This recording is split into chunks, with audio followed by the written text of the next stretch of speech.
오늘은 고린도 후서 37번째 시간입니다. 육체의 가시와 사탄의 하나님의 은혜에 대해서 한번 생각해 보도록 하겠습니다. 여러분, 우리가 계속해서 묵상하고 있는 고린도 후서 제12장의 말씀은 고린도 교회 내에 가만히 들어온 거짓 교사들, 이를테면 가짜 성도들에 대한 사도 바울의 입장 표명의 말씀입니다.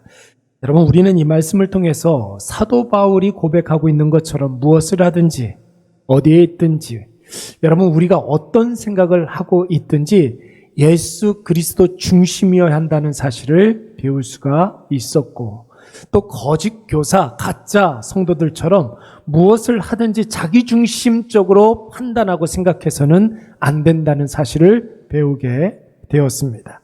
여러분, 지난 시간에도 우리가 살펴봤지만 사도 바울은 예수께서 하나님 나라를 사도 바울에게 직접 보여주셨습니다. 사도 바울이 3층 천에 갔다, 그렇게 이야기하지 않고 이끌려서 갔다고 하지 않았습니까? 하나님께서, 예수 그리스도께서 하나님의 나라를 직접 보여주신 것입니다. 그런데 여러분, 그것조차도 혹시라도 성도들이 예수님이 아니라 천국을 보고 온 나에 대해서 더 집중할까봐 더 이상 이야기하지 않겠다고 했습니다. 더욱이 자신이 분명히 보고 경험했던 천상의 경험을 나는 잘 모르겠다, 이런 말을 4번이나 사용했어요. 그러니까 여러분, 자신의 간증이 자신을 드러낼까 각별히 조심하는 그런 모습을 보였던 것이죠. 그러니까 자신의 모든 경험이 하나님이 아니라, 예수 그리스도가 아니라 자기 자신을 드러내는 데 사용되어진다면 가급적 이런 이야기를 하지 않겠다라는 것입니다. 그렇다면 여러분, 사도 바울은 그토록 조심스럽고 예민한 그런 개인의 신앙 간증을 왜 굳이 많은 지면을 하려면서까지 하고 있을까요? 2가지 이유가 있었는데, 여러분, 하나는 고린도 교회 내에 이런 영적인 체험을 남발하는 사람들이 있었다라는 것이죠. 거짓 교사들은 있지도 않았던 영적 체험을 만들어서 이야기하기도 하고, 조금 경험한 것을 가지고 부풀려서, 이만하게 부풀려서 남발하는 그런 경우가 많이 있었다라는 거예요. 2번째는 뭐냐면은 그런 개인적인 영적 체험의 순기능이 있지 않습니까? 어떤 순기능이 있었습니까? 개인이 사명을 감당하는데 이 개인적 체험은, 영적인 체험은 대단히 큰 유익을 줄 수 있다라는 것입니다. 그렇다면 우리가 여기서 결론의 말씀을 한 가지 내릴 수가 있습니다. 여러분, 하나님이 혹시 나에게 아주 선명한 개인적인 영적인 체험을 보여주셨다면, 여러분, 우리는 어떻게 해야 되겠습니까? 이것을 다른 사람들에게 막 자랑하듯이 막 남발하며 이야기하지 말고 자기 개인의 신앙과 사명을 감당하기 위한 하나님의 은혜로 받아들이고, 여러분, 아무리 좋은 의도로 많이 이야기한다 할지라도 여러분, 그것이 간증의 어떤 차원에서 이야기할 때에도 나 자신을 드러내는 것이 아니라 하나님을 드러내고 하나님께 영광이 되어질 수 있도록 여러분 이야기해야 될 줄로 믿습니다. 그리고 또 혹시 주변에 예수님을 믿는 사람들 가운데 자기 개인적인 영적 체험을 굉장히 자주 이야기하는 분들이 있다면, 여러분, 웬만하면 좀 이렇게 거리를 두는 것이 좋습니다. 왜 그렇습니까? 그 영적인 체험은, 개인적인 영적 체험은 타인에게 자랑하라고 주신 것이 아니라 개인 신앙의 증진과 내가 뜨겁게 하나님을 더욱더 사랑할 수 있도록 하나님께서 우리 개인에게 보여주신 거잖아요. 그러니까 사명을 감당하기 위한 하나의 동기부여 정도로 생각하면 되는 거예요. 그래서 그 영적인 체험들을 개인적으로 간직하고, 그리고 식어지지 않는 하나님의 그 사랑과 예수 그리스도에 대한 열심을 가질 수 있는 어떤 하나의 계기가 되어야 될 줄로 믿습니다. 여러분, 오늘은 7절 말씀을 한번 살펴보도록 하겠습니다. 우리 7절 말씀 우리 다 같이 한번 읽어보도록 하겠습니다. 여러 계시를, 시작. 여러 계시를 받은 것이 지극히 크므로 너무 자만하지 않게 하시려고 내 육체의 가시 곧 사탄의 사자를 주셨으니 이는 나를 쳐서 너무 자만하지 않게 하려 하심이라. 아멘. 여러분, 이 말씀은 사도 바울이 자신이 경험한 개인적인 천상의 경험을 고린도 교회 성도들에게 언급한 이유를 아주 자세하게 지금 설명하고 있습니다. 왜 굳이 자기가 삼층천에 갔던 그 경험들을 고린도 교회 성도들에게 이야기하고 있을까요? 결론적으로 이야기하자면 사도 바울은 자기가 본 천상의 경험을 지금 자랑하고 있는 것이 아니라 궁극적으로 천상의 경험을 한 사도 바울이 자만하지 않게 하시려고 주신 하나님께서 육체의 가시를 주셨는데, 본질적으로 이 육체의 가시를 이야기하기 위해서 천상 경험을 이야기했던 것입니다. 여러분, 이것은 가짜 교사들이라든지 거짓 교사들이라든지 가짜 성도들에게는 일어날 수가 없는 것이죠. 천상의 경험을 이야기했던 것은 그것 때문에 내가 자만하지 않게 하기 위해서 하나님께서 주신 육체의 가시를 이야기하기 위해서 어쩔 수 없이 개인적인 영적 체험을 이야기했던 것입니다. 여러분, 주님이 내게 교만하지 못하게 육체의 가시를 주셨다는 것인데, 여러분, 그 육체의 가시가 무엇입니까? 두 가지 설이 있어요. 육체의 가시, 사도 바울이 가지고 있었던 육체의 가시, 여러분들에게도 다 육체의 가시들 하나, 두 개 정도는 다 있지 않습니까? 그렇죠? 사도 바울이 가지고 있었던 육체의 가시라는 것은 사도 바울에게 정설처럼 내려오는 그런 이야기가 있는데, 사도 바울이 간질이 있었다는 거예요. 간질이 있었다. 그리고 두 번째로는 다메섹 도상으로 가던 도중에 빛 대신 예수 그리스도를 만났잖아요. 그 빛이 굉장히 밝았어요. 정오에 빛나는 태양빛보다도 훨씬 더 밝은 빛이었습니다. 그때 눈이 굉장히 좋지 않아졌다라는 것이죠. 그래서 사도 바울에게는 안질이 있었다라는 것입니다. 여러분, 첫 번째로 간질이 무엇입니까, 여러분? 요즘으로 이야기하면은 뇌전증이죠. 뇌전증. 뇌신경세포가 갑자기 발작을 일으키면서 흥분을 하게 되면 신체의 어떤 일부라든지 신체의 전신을 통제할 수 없는 그런 경련이 일어나는 현상. 그래서 완전히 의식을 잃어버리는 그런 사람들도 더러 있습니다. 그런데 그것을 하나의 질병으로 우리가 받아들여야 되지, 그것은 무슨 귀신이 들렸네, 옛날에는 그런 경우들이 굉장히 많이 있었던 것 같아요. 그리고 약을 꾸준히 복용을 하면 치료도 되고 그러는 것 같습니다. 그런데 여러분, 사도 바울의 그 시대 때에는 여러분, 이것이 얼마나 큰 리스크였겠습니까? 그렇죠? 안질 또한 마찬가지입니다. 사도 바울이 공부를 굉장히 좋아했잖아요. 공부하는 것을 굉장히 좋아했고 책 읽는 것을 굉장히 좋아했는데 안질이 있었어요. 눈이 굉장히 나빴습니다. 그래서 여러분, 책을 하나 읽는데도 시간이 굉장히 더디 걸렸고 얼마나 불편했을까요? 여러분, 이 두 가지 질병 다 사도로서, 복음 전도자로서 굉장히 심각한 리스크 아니겠습니까? 근데 여러분, 이것을 성도들이 다 알고 있었어요. 사도 바울이 가는 곳곳마다 나에게는 간질이 있었어, 나에게는 안질이 있어, 이런 이야기들을 늘 그렇게 이야기하고 다녔습니다. 왜 그렇습니까? 자기 체면 가지고 복음 전도하는 사람이 아니었어요. 나의 나됨 가지고 복음 전도하는 사람이 아니었습니다. 자기의 육체의 가시, 연약함을 늘 이야기하면서 늘 하나님의 은혜에 대해서 이야기했던 사람이었죠. 그래서 여러분, 갈라디아서 4장 13절 14절 말씀을 보시면은 이런 말씀이 있습니다. 내가 처음에 육체의 약함으로 말미암아 너희에게 복음을 전한 것을 너희가 아는 바라. 여러분, 처음에 그 갈라디아 지역에 가장 먼저 갔었던 곳이 비시디아 안디옥이라는 곳이었습니다. 비시디아 안디옥이라는 곳을 왜 갔느냐면 밤빌리아 버가에서 사도 바울이 풍토병에 걸리게 됩니다. 면역 체계라든지 선천적으로 체력이 굉장히 약했었던 그런 사람이었던 것 같아요.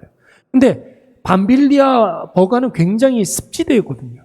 기온이 굉장히 낮았습니다. 거기에서 사도 바울이 좀 풍토병에 걸려가지고 굉장히 몸이 안 좋았어요. 그래서 억지로 비시디아 안디옥을 떠나서 타우루스 산맥을 넘어서 상대적으로 고지대였던 비시디아 안디옥으로 이주를 하게 되었던 것입니다. 거기가 바로 갈라디아 지역이었거든요. 그러니까 오늘 이 13절 말씀에 나오는 말씀이 내가 처음에 육체의 약함으로 말미암아 너희에게 복음을 증거했다. 갈라디아 지역을 내가 가고 싶어서 갔던 것이 아니라 내 육체의 약함 때문에 어쩔 수 없이 갔었다라는 것이죠. 그러니까 갈라디아 지역의 성도들은 처음부터 병약한 사도 바울의 모습을 볼 수밖에 없었던 거예요. 여러분 14절 말씀에서는 또 뭐라고 그랬습니까? 너희를 시험하는 것이 내 육체에 있으되. 이 무슨 뜻이에요? 내 육체의 연약함 때문에 너희들이 간혹 가다가 시험에 들었던 적들도 많이 있었다. 이런 이야기를 했어요. 무슨 뜻입니까? 육체의 선천적인 연약함. 간지를 말하는 거예요. 가끔 가다 픽픽 쓰러지고 경련을 일으키고 의식을 잃어버리고 막 이러니까 여러분 평범한 그런 사람들에게 그것이 굉장히 큰 시험거리가 될 수 있었겠죠. 그러니까 너희를 시험하는 것이 내 육체에 있으되 이것을 너희가 어떻게 했다고 그랬어요? 갈라디아 지역의 성도들이 업신여기지 않았다라는 거예요. 제가 아는 어떤 목사님 중에 이 뇌전증이 있으신 분이 있습니다. 근데 새벽 예배할 때 이게 의식을 한번 잃었던 적이 있는 거예요. 근데 그거를 극복을 못 하더라고요. 성도들 앞에서 이 자기의 어떤 선천적인 그런 질병 때문에 그것을 성도들 앞에서 이렇게 보이고 나니까 그걸 극복을 못 하는 거예요. 그렇죠. 여러분, 이게 좀 상상이 좀 되죠. 어떤 느낌일지.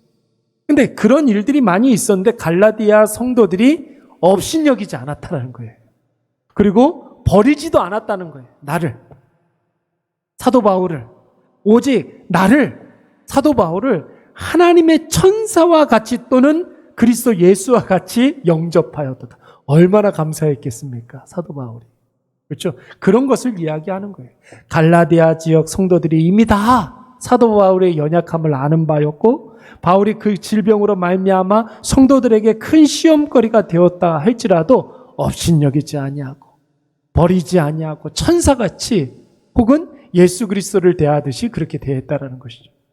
여러분, 그러니까 갈라디아 지역의 성도들에게 사도 바울이 가지고 있는 고마움이라는 것은 여러분 정말로 이게 좀 우리가 감히 상상할 수 없는 것들이었던 것 같습니다. 그래서 바울의 동역자 중에 그런 사람이 있었어요. 한번 맞춰보세요. 바울이 가는 곳곳마다 거의 함께 동행했던 사람이 있어요. 디모데도 가끔 가다가 사도 바울이 야 여기 있지 말고 다른 데로 가. 에베소로 가.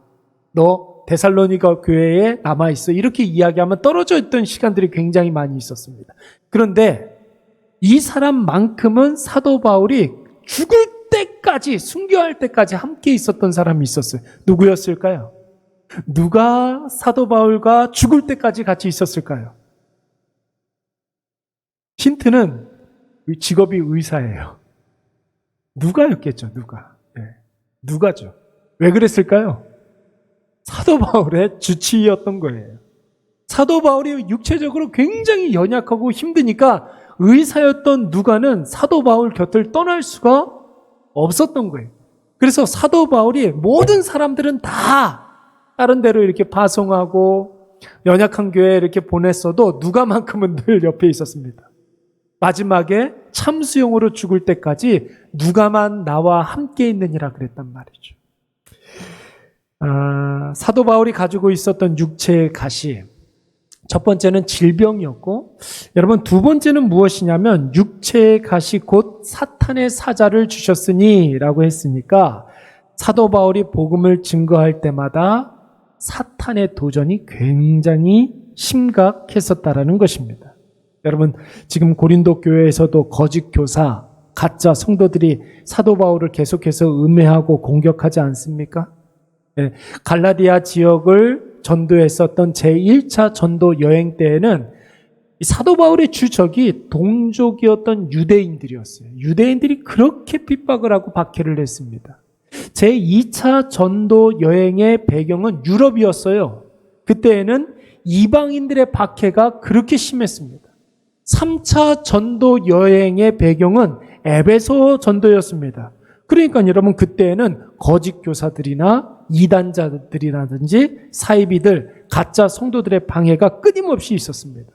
그래서 여러분 지난번에 우리가 고린도후서 11장 말씀에서 사도 바울이 당했던 여러 가지 고난에 대해서 묵상을 했었는데 40에 하나 감한 매를 3번이나 맞았다고 하지 않았습니까? 그렇죠? 태장으로 맞았다고 그랬어요. 여러분 40에 하나 감한 매는 어떤 매라고 그랬어요? 유대인들이 때리는 그 매질이에요. 유대인들은 40대를 때리면은 사람이 죽는다라고 생각을 했어요. 그러면 여러분 그 사람이 죽으면 때리다가 범죄하게 되는 것 아닙니까? 그래서 하나를 감한 매를 39대를 때렸던 거예요. 혹시라도 카운트를 실수를 할까 봐 그랬던 것입니다. 태장은 뭐냐면 로마의 형벌이었어요. 채찍으로 때리는 것. 그러니까 사도 바울은 유대인들이 때리는 태장도 맞았고 로마인들이 때리는 태장도 맞았던 것이죠. 돌로 맞기도 하고 3번 파선을 하면서 일주야를 바닷가에서 표류했던 적도 있었다고 그랬습니다. 각종 위험들이 있었고 줄이고 자지 못하고 마시지 못했던 일들이 부지기수였습니다. 여러분 이 모든 것들이 바로 사탄의 뭐라는 거예요? 사탄의 사자들이 공격하는 것이었다는 것이죠. 그런데 여러분 자신을 평생 괴롭히던 그 질병들, 사역을 방해하는 사탄의 사자들, 여러분 이것을 누가 주셨다는 것입니까? 누가 주셨다라는 거예요? 하나님이 주셨다라는 거예요. 질병도 누가 주셨다고요? 하나님이 주셨다라는 거예요. 사탄의 사자가 공격하는 것도 누가 허락해 주셨다고요? 하나님께서 허락해 주셨다라는 거예요. 여기서 중요한 것이 무엇이냐면 주셨다라는 것이죠. 하나님께서 주셨다라는 거예요. 저와 여러분들이 답답해하고 있는 그런 연약한 문제들 있잖아요. 우리가 생각만 해도 힘든 문제들이 있잖아요. 여러분 누구나 다 사람들마다 연약하고 나약하고 부족한 것들 다 있어요. 그런데 그 연약함 누가 주셨다고요? 하나님이 주셨다는 거예요. 질병도 하나님이 주셨어요. 하나님의 통제의 그 범위 안에 있는 거예요. 그래서 여러분 어디가 아프면 기도하시기 바랍니다. 왜요? 그 아픈 것을 누가 주셨기 때문에 하나님이 주셨다라는 것은 하나님의 통제 범위 내에 있다라는 거예요. 그러니까 약 먹는 것도 중요하고 병원 가는 것도 중요하지만 제일 먼저 기도하는 게 중요한 거예요. 사단의 사자가 공격하는 것도 하나님의 섭리, 하나님의 그 컨트롤 가운데 있는 줄로 믿습니다. 저번에도 한번 말씀을 드렸지만 많은 성도들이 사탄과 하나님이 동등된 존재라고 생각하는 경향이 있어요. 여러분 잘못된 생각이에요. 철저하게 잘못된 생각입니다. 하나님의 능력과 사탄의 능력이 대등하여서 하나님과 사탄이 싸운다고 생각을 하죠. 잘못된 생각이라고요. 어떻게 감히 사탄이 하나님과 동등될 수 있겠습니까? 사탄은 하나님의 완전한 통제 속에서 활동하는 존재예요. 하나님이 허락하지 않으면 사탄은 절대로 꼼짝달싹을 할 수가 없습니다. 근데 여러분 마태복음 4장 말씀에 보면은 하나님이신 예수 그리스도께서 사탄에게 시험받는 일들이 있었잖아요. 그렇죠? 이것은 어떻게 해석을 해야 될까요? 여러분 마태복음 4장 1절 말씀에 보면 뭐라고 그랬냐면 누구에게 이끌려서? 성령에게 이끌려서 그 또한 모든 것들이 다 누구의 통제 가운데 있었던 것입니까? 하나님의 통제 가운데 있었던 거예요.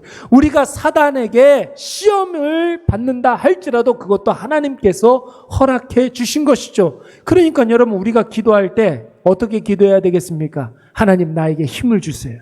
이 시험을 이길 수 있는 힘을 허락해 주세요. 극복할 수 있는 능력을 허락해 주시옵소서. 여러분 사탄을 묵상하는 것이 아니라 누구께 기도해야 되는 거예요? 하나님께 기도해야 되는 것이죠. 욥도 마찬가지였어요. 누누이 말씀을 드리지만 욥기서의 말씀에 보니까 마귀가 욥에게 병도 주고 재난도 주고 슬픔도 주고 질병을 줬을 때 하나님의 허락을 받고 그 일들을 하는 것을 볼 수가 있었습니다. 여러분 여기서 중요한 게 뭔지 아십니까? 욥이 개인적인 그런 고난을 당할 때 자녀들이 죽고 재산 다 날리고 아내 떠나고 질병을 얻고 심지어는 그렇게 믿었던 친구들도 욥을 정죄했단 말이에요. 그런데 여러분, 욥은 그 모든 일들이 사탄이 하는 일인 줄을 알았을까요? 몰랐을까요? 몰랐어요, 여러분. 사탄이 자기를 시험하는 일인 줄 몰랐습니다. 사탄이 하는 짓인 줄 몰랐기 때문에 욥이 더 괴로워했던 것이고, 그랬기 때문에 하나님의 뜻을 계속해서 구할 수밖에 없었던 것입니다. 욥의 세 친구 플러스 엘리후까지 4명의 친구들과 함께 이야기를 하면서 하나님의 뜻을 찾아갔던 것입니다. 그래서 우리가 주목해야 될 것은 무엇입니까? 사탄에게 주목해야 될까요? 하나님께 주목해야 될까요? 하나님께 우리가 주목하고 하나님께 집중해야 된다는 거죠. 여러분, 그래서 사탄 두려워할 필요가 없어요, 여러분.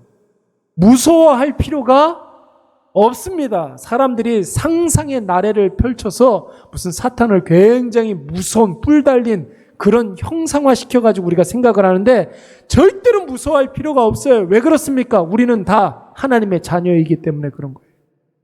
그 모든 것들이 하나님의 통제 가운데 있기 때문에 우리가 하나님 안에 있으면, 하나님께 붙들려 있으면 사탄 그거 아무것도 아니에요.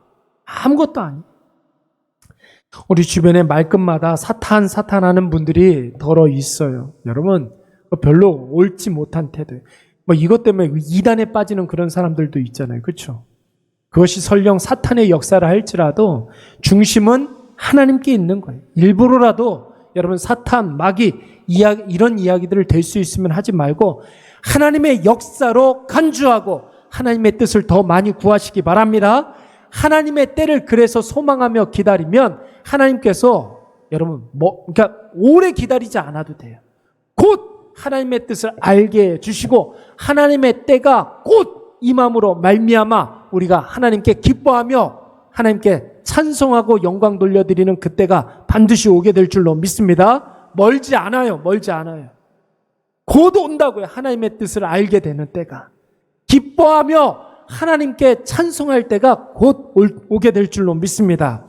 우리 8절 말씀 한번 보도록 하겠습니다. 이것이 내게서 떠나가게 하기 위해서 내가 몇 번 구했다고요? 3번 구했다고 그랬어요. 여러분, 이것은 하나, 둘, 셋 횟수가 아니라고 그랬습니다. 어떤 의미가 있다고 그랬어요? 간절히 기도하되 또 기도하고 계속 기도하는데 응답될 때까지 기도하고, 여기서 중요해요. 사람들은 응답되면 그 기도가 멈추는 그런 일들이 있는데 응답된 후에도 기도해야 될 줄로 믿습니다. 바로 이런 기도를 3번 기도하는 거예요. 간절히 기도하되 어떻게 해요? 또 기도하고, 그것으로 끝나면 됩니까? 계속 기도하되 응답될 때까지 기도하고 응답된 후에도 기도해야 될 줄로 믿습니다. 예수님께서도 3번 기도했잖아요. 하나, 둘, 셋. 3번 기도하고 끝났던 것입니까? 그런 게 아니잖아요. 땀방울이 뭐처럼 됐다고 그랬습니까? 핏방울처럼 됐다고 그랬어요.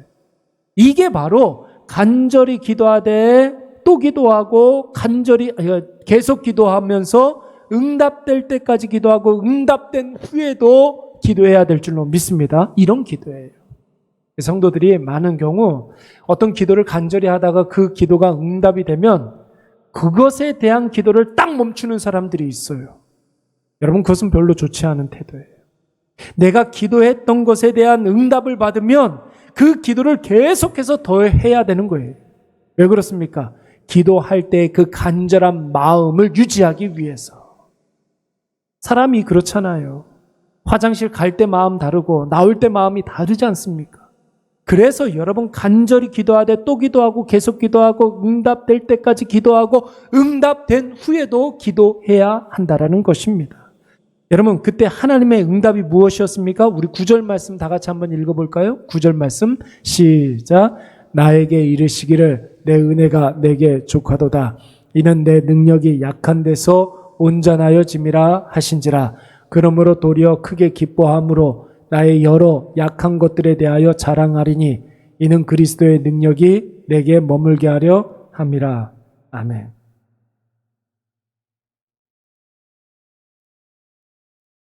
여러분, 사람들이 자신이 기도를 하면 내가 기도한 대로 그 일이 내 눈앞에 펼쳐져야 내 기도가 응답됐다고 생각하는 그런 경향들이 있습니다. 여러분, 만약에 그렇다면 하나님은 요술램프의 지니 이상은 아닌 거예요. 그렇죠? 내가 기도를 했는데 그 내가 바라는 대로 응답이 돼야 그 기도가 응답됐다라고 생각하는 경향이 있죠. 여러분, 하나님이 무슨 도깨비 방맹입니까? 네? 소원을 들어주는 상실령입니까? 금도끼 줄까, 은도끼 줄까 하는 그런 상실령이에요? 그런 거 아니잖아요. 하나님이 무슨 초능력자, 뭐 이런 공상과학 영화에 나오는 그런 주인공이 아니지 않습니까? 만약에 그렇다면 지난번에도 제가 그런 이야기를 했어요. 자기 우상화. 나를 위해서 하나님이 존재하는 그런 수준으로밖에 우리가 하나님을 취급하는 거예요. 여러분, 기도의 목적은 무엇입니까? 여러분 꼭 기억하세요. 하나님께서 우리에게 기도의 특권을 주신 이유가 무엇이냐면, 첫째, 하나님을 나의 하나님으로 인정하는 것이 바로 기도예요. 그렇죠? 나에게 뭔가가 필요해요. 그러면 여러분, 제일 먼저 장난감을 갖고 싶어요. 어린 자녀가. 그러면 여러분, 누구에게 사달라고 그래야 됩니까? 엄마나 아빠한테 사달라고 그래야 되겠죠? 그렇죠? 왜요? 엄마는 내 엄마니까. 아빠는 내 아빠니까. 아빠, 오늘 어디 가는데 어디 좀 데려다 주세요. 자신 있게 이야기할 수 있어요, 없어요? 있죠. 아빠니까. 우리가 하나님께 기도한다라는 것은 뭘 의미하는 거예요? 하나님을 하나님으로 인정한다라는 거예요. 자, 근데 예수님을 믿는데도 불구하고 기도하지 않는다. 전혀 하루 중에 개인적인 기도가 전혀 없다. 아니, 기도하고는 담 쌓고 산다. 근데 입술로는, 말로는 하나님을 믿는다고 이야기를 해요. 그것은 여러분 말로만 그러는 거예요. 기도하지 않으면 하나님을 하나님으로 인정하지 않는 거예요. 그렇죠? 분명히 어린 자녀가 뭔가가 필요한데 엄마 아빠한테 자기의 필요를 이야기하지 않아요. 그 대신 옆집에 초인종 누르고 옆집 아저씨한테 이야기를 해요. 이건 뭔가가 잘못된 것이죠. 기도가 바로 그거예요. 하나님을 하나님으로 인정하는 수단이 바로 기도인 줄로 믿습니다. 두 번째는 뭐예요? 내가 모르는 하나님의 뜻을 구하는 거예요. 어린 아이가 뭔가가 궁금하고 뭔가를 모르면 아빠한테 물어볼 수 있잖아요. 아빠니까 물어볼 수가 있는 거예요. 내가 모르는 하나님의 뜻을 가르쳐 달라고 우리가 기도를 통해서 하나님께 구할 수가 있는 거예요. 그래서 여러분, 기도를 우리는 특권이라고 이야기를 하는 것입니다. 세상에 많은 사람들도 기도해요. 하나님께 기도하는 것이 아니라 산에다 대고 비나이다 비나이다 한다고요. 정한수 떠놓고 달 보면서 기도한단 말이에요. 하늘을 보면서 기도한단 말이에요. 여러분, 이 기도가 뭐가 문제입니까? 이 기도의 문제점이 뭡니까? 기도의 대상이 피조물이라는 데 문제가 있는 거예요. 여러분, 기도를 할 때는 창조주 하나님께 기도해야 될 줄로 믿습니다. 근데 그 하나님께서 우리에게 기도의 특권을 주신 이유가 무엇이냐면, 기도함으로 하나님의 뜻을 구하면 가르쳐 주신다고 그랬어요. 여러분, 내 앞에 일어나는 여러 가지 문제들에 담긴 하나님의 뜻을 안다면 기다릴 수 있겠죠. 소망할 수 있겠죠. 범죄하지 않을 수가 있는 거예요. 그 일 때문에 실수하지 않을 수가 있는 거예요. 하나님의 뜻을 알면 모든 문제가 다 해결되는 줄로 믿습니다. 그것을, 그런 놀라운 복락을 주시기 위해서 하나님께서 우리에게 기도의 특권을 허락해 주신 거예요. 셋째, 하나님의 뜻을 안다면 여러분, 철저히 순종하겠다라는 자기 결단의 의미가 있는 것이죠. 그래서 여러분, 기도를 하면, 내가 원래 기도를 할 때, 첫날 기도를 했을 때 이런 거 가지고 기도했는데 마지막 날 기도의 자리에서 나올 때는 내가 완전히 바뀌는 경험들을 할 때가 있어요. 처음에 기도했을 때 그 기도의 제목과 나중 기도의 제목이 바뀌는 것을 여러분 다 경험하게 되잖아요. 기도하다가 내 생각이 바뀌는 거예요. 기도하다가 내 마음의 상태가 바뀌는 거예요. 그래서 여러분, 기도하는 사람은 하나님을 바꾸려고 하는 게 아니라 나 자신이 바뀌는 줄로 믿습니다. 그리고 나의 방법, 나의 판단, 나의 감정 다 포기하는 수단이 바로 기도이고, 하나님의 역사하심을 볼 수 있는 수단이 바로 기도인 줄로 믿습니다. 기도하다 보면 하나님께서 우리의 영안을 열어주셔서 하나님께서 지금 어떻게 역사하는지 다른 사람들은 볼 수 없어도 내 눈에 보이게 되는 것이죠. 바른 해석을 하게 되는 거예요. 말씀으로 나를 둘러싼 여러 가지 상황들과 환경과 처지가 말씀으로 해석되어지는, 명쾌하게 해석되어지는 놀라운 복락을 누리게 될 줄로 믿습니다. 그러니까 여러분, 기도는 뭐예요? 우리가 너무나 잘 아는 말씀, 이사야서 55장 8절 말씀에 뭐라고 그랬습니까? 니네 생각하고 하나님의 생각이 다르다는 거예요. 그러니까 여러분, 기도를 했는데 내 수준대로 응답되지 않으면 응답되지 않았다, 어떻게 이렇게 이야기할 수 있느냐 말이죠. 하나님의 생각과 내 생각이 완전히 다른데, 내 방법과 하나님의 방법이 완전히 다른데, 차원이 다르다고 그랬잖아요. 뭐라고 그랬어요? 내 길은 너희의 길보다 어떠며?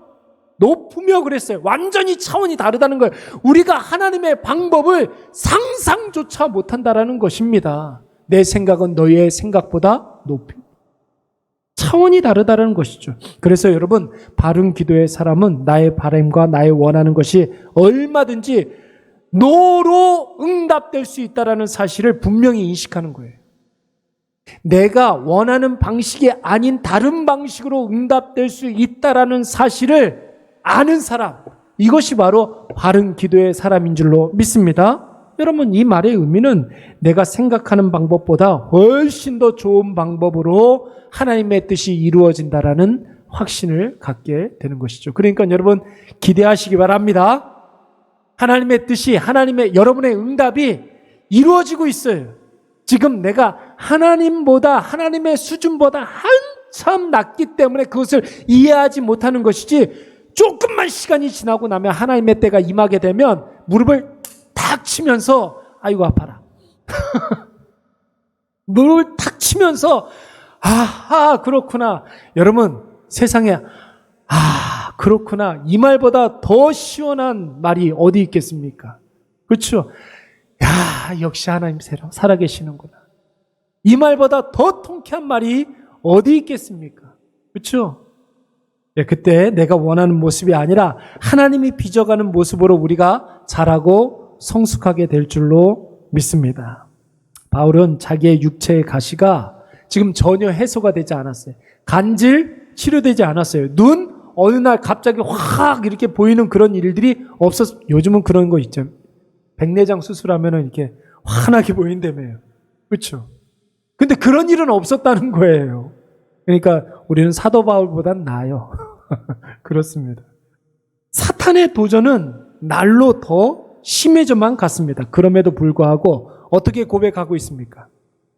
내 은혜가 내게 족하다. 이렇게 고백하고 있는 거예요. 내가 이렇게 연약하지만, 이렇게 리스크가 많이 있지만, 이런 나를 통해서 하나님의 역사가 분명하게 나타난다. 그러면 이것은 온전히 나의 나됨 때문이 아니라 온전한 하나님의 역사라는 사실을 나뿐 아니라 모든 사람들이 인정할 수 있다. 여러분, 이렇게 고백할 수 있는 거죠. 여러분, 요즘 여름에 물놀이 하시는 분들 많이 있는데, 저도 한 번은 물에 빠져서 이제 죽을 뻔한 그런 경험들이 있었기 때문에 한번 생각을 해보세요. 꼭 물놀이 하다 보면 물에 빠져 죽는 사람들이 있잖아요. 누군가 물에 빠졌습니다. 여러분, 언제 이 사람을 건져내야 되겠습니까? 막 물에 빠지면 사람들이 막 허우적거려 살려달라고 아우성을 칩니다. 그렇죠? 물에 빠진 사람 입장에서 보면 지금 당장 살려주는 게 제일 좋은 시기인 것 같아요. 근데 여러분, 물 바깥에 있는 사람, 그러니까 그 사람을 구해내는 사람 입장에서 보면 언제 그 사람을 건져내는 게 맞습니까? 아직 정신이 있고 힘이 남아있고 고래고래 소리 지를 때 그 사람 구해야겠다고 그 사람한테 옆으로 이렇게 가면 돼요, 안 돼요? 안 돼요. 같이 죽어요. 아직 힘이 남아있을 때 그 사람 곁에 가면 같이 죽는 거예요. 물에 빠진 사람이 힘을 잃고 축 처졌을 때, 정신이 좀 오락가락할 때, 그때 건지러 가야 빨리 건져낼 수 있고 무사히 건져낼 수 있고 쉽게 건져낼 수가 있는 거예요. 지금 사도 바울이 이걸 이야기하고 있는 거예요, 지금. 이 육체의 가시로 인해서 내가 진이 다 빠져서 모든 것을 다 내려놓을 때, 그때 나를 구원하신 하나님의 은혜가 내 속에서 더 크게 역사하신다는 걸 더 빨리, 더 확실하게, 더 쉽게 일어난다는 거예요. 내 힘이 빠질 때 하나님의 역사가 임해야 그게 가장 빠른 길이라는 것이죠. 나에게 힘이 남아있으면 여러분 더 돌아가게 되는 거예요. 새벽에도 이야기 말씀드리지 않았습니까? 이삭과 리브가가 자기 방식대로 하나님의 언약을 이루려고 했어요. 자기 방식대로.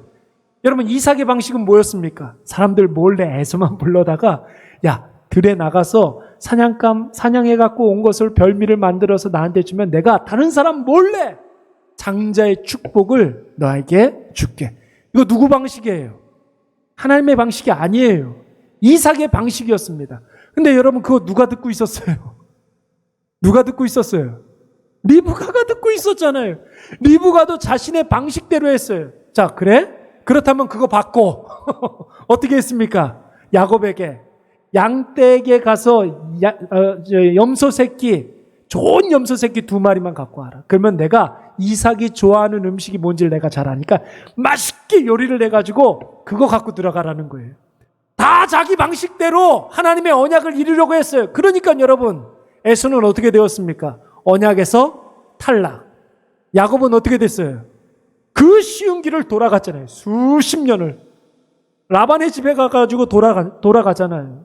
먼 길로 돌아가잖아요. 자기 힘이 남아있을 때 여러분 시간이 더 오래 걸리는 거예요. 내가 뭔가를 하려고 하면은 더 어려워지는 거예요. 문제가 더 꼬이게 되는 것입니다. 계속된 9절을 말씀을 한번 보세요. 나의 약함이 나를 더 온전하게 한다고 그랬어요. 계속해서 나를 잘하고 성숙하게 한다는 것이죠. 그래서 사도 바울은 도리어 크게 기뻐한다고 그랬습니다. 그리고 자신의 약한 것들을 더 자랑한다고 그랬어요. 약함이 온전합니다. 약함이 기쁨이다. 약함이 곧 나의 자랑이다. 여러분, 자기의 연약함과 자기의 부족함을 날마다 온전함의 도구로 삼으시기 바랍니다. 기쁨의 도구로 삼으시기 바랍니다. 그리고 이것을 나의 연약함을 여러분 자랑해야 되는 거예요. 자랑해야. 왜 그렇습니까? 이는 그리스도의 능력이 내게 어떻게 한다고요? 여러분 성경책을 한번 보세요. 머물게 하려 함이라 거기에 숫자가 있죠. 성경책 한번 보세요. 1 가로치고 이렇게 있고 각주가 달려 있습니다. 성경책 하단에 뭐라고 써 있어요? 저는 굉장히 은혜를 많이 받았어요. 뭐라고 써 있습니까? 장막으로 덮게. 머물게 하려 함이라. 장막으로 덮었다는 거예요. 무슨 뜻이에요? 하나님의 능력이 나를 덮어준다라는 거예요. 할렐루야. 내가 나의 연약함을, 나의 부족함을 고백하고 자랑하고 기쁨으로 여기면 하나님의 예수 그리스도의 능력의 장막이 나를 덮어준다라는 거예요. 여러분 이게 바로 은혜인 줄로 믿습니다. 이게 은혜예요. 이게 은혜. 하나님의 능력이 예수 그리스도의 그 힘이 우리를 덮어준다라는 거예요. 내가 약해지면 약해질수록 예수님의 능력이 나를 보호해 주시는 거예요. 마치 어미닭이 날개로 새끼 병아리를 이렇게 품듯이, 마치 엄마가 포대기로 아이와 엄마를 하나로 묶어내듯이. 외국에는 포대기가 없다며요. 외국에는 포대기가 없대요. 그래서 우리나라에서 포대기 있는 것을 보고 외국에서 수출할 정도라고 하더라고요. 여러분 포대기의 그 용도가 뭡니까? 엄마와 아이를 하나로 묶는 거예요. 아이를 떨어뜨리지 않는 게 여러분 포대기의 역할이에요. 용도예요. 그렇죠? 포대기로 아이 이렇게 딱 이렇게 묶으면은 떨어져요, 안 떨어져요? 안 떨어지잖아요. 엄마와 아이를 하나로 묶는 거예요. 장막으로 덮게. 예수 그리스도의 능력에 우리를 묶어버리는 거라고요. 그때 어떤 일들이 벌어집니까? 10절 말씀. 그러므로 내가 그리스도를 위하여 약한 것들과 능욕과 궁핍과 박해와 공고를 기뻐하노니 이는 내가 약한 그때에 뭐라? 강함이라. 이는 내가 약한 그때에 강함이라. 나의 연약함이 발견될 때마다 예수 그리스도의 강력한 역사가 나타난다는 말이죠. 여러분 여기에서 전제가 무엇입니까? 내가 하나님을 의지함으로. 하나님을 의지함으로. 하나님 앞에서 나의 연약함을 고백함으로. 하나님의 그 능력을 우리가 신뢰함으로 하나님의 능력이 우리의 삶에 나타나게 될 줄로 믿습니다. 정리를 한번 해볼까요? 여러분 기복적인 그런 기복주의적으로 그 개인의 체험을 한번 생각을 해보십시오. 천상의 경험을 했습니다. 사도 바울이. 그러면 여러분 사도 바울의 영혼이 잘 되고 육체가 잘 되고 범사가 잘 되는 그런 일들이 있어야 되겠죠. 그런데 여러분 사도 바울은 천상의 경험을 하고 난 이후에 자기의 영혼이 잘 되고 육체가 잘 되고 범사가 잘 됐던 것을 이야기하지 아니하고 오히려 뭘 이야기하고 있습니까? 자기 육체의 가시에 대해서, 사탄의 사자에 대해서 이야기를 하고 있어요. 왜 그렇습니까? 중요한 것은 내가 잘 되고 내가 번성하는 것보다 나는 이렇게 연약하지만 하나님의 은혜의 텐트가 나를 덮고 있다는 것이 더 중요하기 때문에 그런 거예요. 여러분, 내가 내 인생 사는 것이 더 좋습니까? 아니면 하나님의 내 인생 사용해 주시는 것이 더 유익합니까? 하나님이 내 인생 사용해 주시는 것이 더 유익하지 않겠습니까? 우리에게도 여러분 육체의 가시가 다 있어요. 여러분 그 육체의 가시를 자랑할 수 있습니까? 여러분 그 연약함과 부족함으로 말미암아 하나님은 우리를 은혜의 텐트로 우리를 덮어주실 줄로 믿습니다. 오늘 이것을 꼭 기억하셔서 연약함, 부족함이 발견될 때마다 하나님을 더 많이 의지하시고 더 많이 신뢰하시는 저와 여러분이 되시기를 간절히 축원합니다. 우리 잠깐